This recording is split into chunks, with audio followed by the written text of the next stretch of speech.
رمضان کے حوالے سے باتیں بہت، وہ ایک ماں کا میرا قصہ جی، تھا، جی، والدہ کا وہ انتقال کا، کہ حج کے دن میری اللہ والدہ کا انتقال ہوا.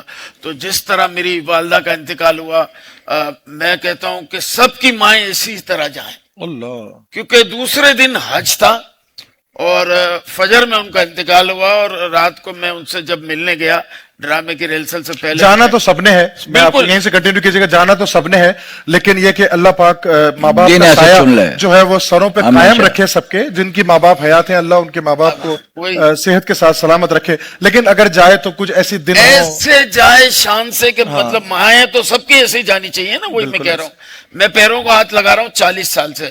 تو جب میں اپنی ماں کے پاس گیا تو آخری رات تھی وہ ملنے کے لیے، تو میں نے کہا ماں میں ریہرسل پہ جا رہا ہوں، تو مجھے دعائیں دی اور کہنے لگی میرے سامنے تھوڑی دیر بیٹھ، ہو سکتا ہے کل میں تجھے نہ دیکھ سکوں. تو میں نے کہا ماں یہ باتیں نہ کریں، اللہ آپ کو ہماری زندگی بھی دے دے. پھر میری بیٹی چھوٹی تھی، مہندی لگوائی، چوڑیاں پہنی. پھر میری وائف سے کہا کہ رات کو 12 بجے قریب یہ چوڑیاں اتار دیں، ورنہ جو صبح نہلانے والی آئے گی وہ کہے گی تو بڑی بھی تو سہاگن بن کے جا رہی ہے. اور فجر کے ٹائم ان کی ڈیتھ ہوئی. ڈاکٹر کو لایا تو ڈاکٹر نے ایک ہی لفظ کہا، مبارک ہو لالا بھائی، آپ کی ماں حج پہ چلی گئی. وہ حج کا دن تھا، اللہ وہ حج کا دن. اللہ ان کے درجات بلند فرمائے بس اور وہ ایک ان کو یاد ہے. سیدہ پاک کا پڑوس نصیب فرمائے میرا مولا. آمین ثم آمین. اور دوسرے دن ڈرامہ تھا، اور پھر میری حالت تو آپ کو پتا ہے جب ہمارے ڈرامے سے ہی مجھے یاد آیا، آپ دونوں کے ساتھ یہ کیوں اس طرح کا حادثہ سیم ہی ہوا نہیں تقریباً؟ ہمارے ساتھ نہیں، شکیل بھائی تقریباً تو لوگوں سیٹ کے پہ ساتھ. تھے ڈرامے میں اور یو ایس اے میں تھے. یو ایس اے میں تھا، پہلا شو تھا اسی ہیوسٹن میں، جی اور چلتے ڈرامے میں فون آیا تھا گھر سے کہ ابو کی ڈیتھ ہو گئی. اللہ اس کے بعد 1.5 گھنٹہ لوگوں کو ہنسایا. اللہ اکبر. اچھا لوگ کہتے بھائی آپ بند کر دیتے، یار کمنٹمنٹ ہے، ہاں بالکل. کمنٹمنٹ ہے لوگوں سے. اور لوگ یہاں پہ شو دیکھنے آتے گھنٹے 1.5 گھنٹے کی ڈرائیو کر کے.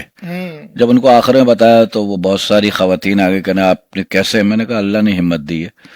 بس یار یہ قربانیاں آرٹسٹوں کی یہی ہوتی ہیں، اور کوئی قربانی ذبح کر کے تو نہیں آتے نا ہم. بالکل ایسا. قربانیاں جو کہتے ہیں نا آرٹسٹوں کی قربانیاں، چلو ہمارے دکھ کو چھوڑو یار، جی. اللہ تعالیٰ بہتر کہ.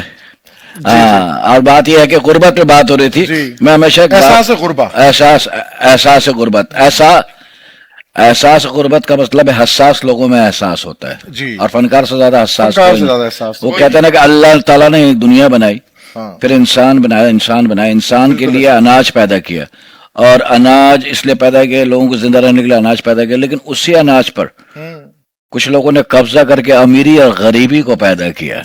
یہ تو انسانوں کی کاریگری ہے، ورنہ اللہ کی بارگاہ میں سب کا سر ایک ساتھ جھکتا ہے. بے شک ایسے، بے شک ہمارے غربت درمیان یہاں سے آئی ہے. جی شکیل بھائی بالکل صحیح کہہ رہے ہیں.